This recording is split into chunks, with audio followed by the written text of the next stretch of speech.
Ako po si Jerome, buti na lang umulan, konti lang yung tao.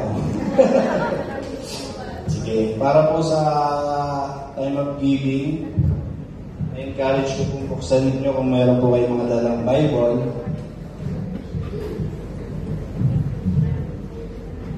Sa Efeso chapter 3, verse 20.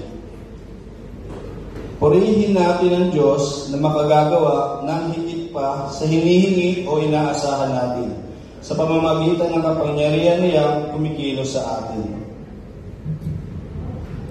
Yan. Yan na yan. Bali dito sa verse na to is, si Paul is nananalangin siya sa Efeso. Bali yung last part na yung verse na yan. At sinasabi niya na ang kapangyarihan ng Diyos now ay kumikilos na sa atin. Hindi lamang sa at hindi lamang ito sa buhay natin o sa ating pagkatao, kundi kaya nang gawin kung ano man yung mga bagay na kagustuhan natin. Isa pa, ang kapangyarihan nito ay tumutulong sa atin na mamuhay ng tapat at bukas palad sa bawat isa sa atin.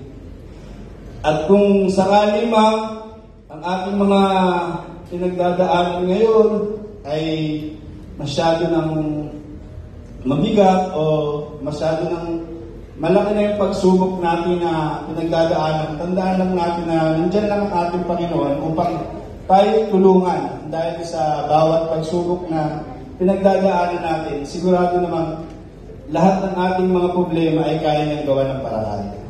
Yun lamang po. Sige po, tayo po manalangin, Panginoon. Maraming pong salamat sa araw na to. Maraming pong salamat sa biyaya at blessing na binibigay niyo po sa amin, Panginoon. Ikaw lamang po ang nag-iisang Panginoon namin at tagapagligtas.